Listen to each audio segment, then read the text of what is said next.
So guys welcome back to the channel and cine lover by Harsha. So ఛానల్కి welcome back and ఇక్కడ నుంచి videos అన్ని నేను ఇలానే ఇద్దాం అనుకుంటున్నాను, కొంచెం బెటర్గా.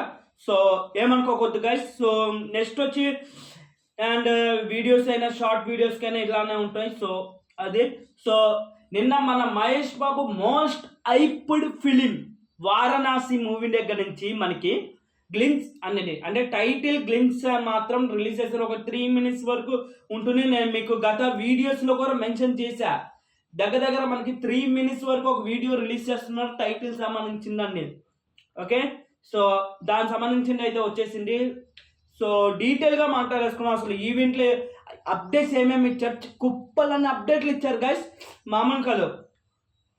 ఫస్ట్ ఈవెంట్లో గురించి మాట్లాడేసుకుంటే మనం కీరవాణి గారే చెప్పేశారు. సో ఈ సినిమా రిలీజ్ అనేది మనకి 2027 సమ్మర్కి రిలీజ్ అయిపోతుంది అని. అండ్ మన రాజమౌళి గారి ఫాదర్ విజేంద్ర ప్రసాద్ గారు మనకి ఎందుకు చెప్పేశారు ఆల్రెడీ, ఈ సినిమాలో లాస్ట్ క్లైమాక్స్ దగ్గర 30 minutes అనేది మనకి బీభత్సంగా యాక్షన్ అనేది ఉండబోతుంది. అంటే ఎలాంటి CGI లేకుండా, ఎలాంటి BGM లేకుండా మహేష్ బాబు తాండవం ఏంటిదో మనం చూస్తాం. మాస్ జాతర అంటమే ఆ లెవెల్ ఉంటుంది అని ఆయన కూడా ఎలివేషన్ అయితే ఇచ్చేసేసారు. అండ్ మనమంతా కుంభ పోస్టర్ చూసి అబ్బో వీరేదో చాలా వీక్గా ఉండి, రాజమౌళి సినిమాలో ఎందుకప్ప విలన్స్ అంటే బాగా ఎట్లా అంటే బాగా డేంజరస్గా పవర్ఫుల్గా ఉంటారు కదా. సో వీళ్ళేంటి ఇట్లా కుంభ అనేది ఇట్లా ఉండి పృథ్వీరాజుని ఇట్లా చేశారని అందరు అనుకుంటున్నారు. సో దానికి కీరవాణి గారు ఒక సాలిడ్ ఆన్సర్ అయితే ఇచ్చేశారు. కుంభ అనే character this the most powerful villain character అని తేల్చి చెప్పేసేసారు. తను కోరుకుంటే అది ఎంత దూరమైనా వెళ్ళే ఒక డేంజరస్ విలన్ అని కూడా చెప్పేశారు గైస్ మనకి కుంభ అనేది ఈవెంట్లో. అండ్ నెక్స్ట్ అసలైన అప్డేట్ అంటే ఇదిరా, రాజమౌళి గారు మహేష్ బాబు గురించి మాట్లాడదాం ఎంతో మంది ఎదురు చూశారు. సో అది రానే వచ్చేసింది. దీంట్లో రాజమౌళి గారు ఫస్ట్ సీక్వెన్స్ మనకి లార్డ్ శ్రీరాముడి వేషం అయితే వేశారు అంట. అది షోరగానే ప్రతి ఒక్కరు షాక్ అయిపోయి దండం పెట్టేసి అంత లెవెల్కి రాజమౌళి అయితే షాక్ అయ్యారంట. అండ్ ప్లస్ ఏంటిదంటే ఆ పోస్టర్ చూడగానే ఆయన ఫస్ట్ 1 week అంట ఏంటిదంటే మనకి వాల్పేపర్ ఉంటుంది కదా, ఫోన్ వాల్పేపర్ ఆ లెవెల్లో పెట్టుకున్నారు అంటే అర్థం చేసుకొని మనకి ఏ లెవెల్గా ఉండబోతుంది వారణాసి అని. సో దాదాపుగా మనకి చాలా రోజుల నుంచి ఏంటిదంటే వారణాసి అని వస్తూనే ఉన్నాయి రూమర్స్. సో అదే కన్ఫర్మ్ అయిపోయింది. నేను గత వీడియోలో కూడా మీకు మెన్షన్ చేశా, Varanasi is the perfect title for SSMB 29 అని. సో ఇప్పుడు డీటెయిల్స్ దగ్గరికి వెళ్ళిపోతే మనం సో స్టార్టింగే మనకి ఏంటిదంటే ఒక ఋషి అండ్ ఆస్ట్రోనాట్ కింద నుంచి పడదాం. ఇదంతా BFX చాలా అంటే చాలా బాగా నచ్చింది. ఏదైతే చూసారో 3 minutes వీడియో ఏదైతే ఉందో అది దాదాపుగా మనకి 1 year నుంచి కష్టపడ్డారంట. అర్థం చేసుకుని సినిమాలో నెక్స్ట్ BFXలో ఇంకెంత లేట్ అవుతాయో.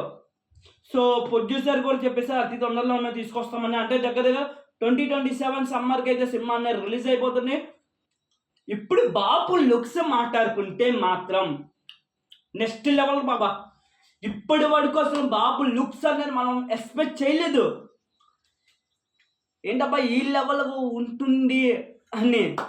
మహేష్ బాబు అసలు ఆ ఎద్దు మీద వచ్చే సీను, పక్కనేమో అది త్రిశూలం నుండి పట్టుకునే సీన్ కానీ బాబా పీస్ అసలు నెక్స్ట్ లెవెల్కి వెళ్ళిపోయింది అసలు బాబు గెటప్ కానీ. ఎందుకంటే ఒళ్ళంటే రక్తం కారుతున్న పక్క. సో నెక్స్ట్ లెవెల్ అసలు. అండ్ రాజమౌళి గారు ఆల్రెడీ చెప్పేశారు దీంట్లో ఎంతో వైలెంట్గా కనిపించబోతున్నారు అండ్ ఎంతో శాంతంగా నవరసాలు అంటామే యాంగిల్స్ యాక్టింగ్లో అవన్నీ బాబుతో చూపిస్తున్నారు. సో నిజంగా వీడియో చూడగానే నాకైతే పీసప్ప ఒక్కసారి ఫ్యూజులన్నీ ఎగిరిపోయాయి. ఆ బిఎఫ్ఎస్ కానీ అసలు రాముడు వచ్చే టైంకి అసలు నెక్స్ట్ లెవెల్ అసలు కీరవాణి రామాలే ఆ మ్యూజిక్కి నెక్స్ట్ లెవెల్కి వెళ్ళిపోయింది. So eagerly waiting. అసలు రాజమౌళి గారి సినిమాలు అంటే మనం వంక పెట్టవసరం లేదు. ఆయన సినిమాలు ఇండియా స్థాయిలో ఏ లెవెల్గా ప్రపంచం అంతా చూపిస్తామో మనందరికీ తెలుసు. సో ఇండియన్ ఆలస్యం రచ్చ 2027 సమ్మర్లో ఇండియా మరొక్కసారి కాళ్ళు ఎగరేసే సినిమా వస్తుందని నేను నమ్ముతున్నాను. సో మీరు చూసారా? మీకు ఎట్లా అనిపించింది కింద కామెంట్ చేయండి. అండ్ మీకు బ్రేక్ డౌన్ కావాలంటే మాత్రం కింద కామెంట్ చేయండి, ఖచ్చితంగా నేను అది కూడా చేస్తాను. సో ఇది జస్ట్ నాకు ఆ వీడియో అండ్ ఆ ఈవెంట్లో నాకు ఏమనిపించిందో మీతో షేర్ చేసుకుందామని ఈ వీడియో తీశాను. సో ఈ వీడియో నచ్చితే మాత్రం మీకు లైక్ చేయండి, షేర్ చేయండి, కామెంట్ చేయండి, subscribe to cine lover by Harsha. So ఈ వీడియో నచ్చితే మాత్రం ఒకవేళ ఏదైనా మార్చాలంటే కింద చెప్పండి, నేను ఖచ్చితంగా చేంజ్ చేస్తా. Thank you so much. Thank you.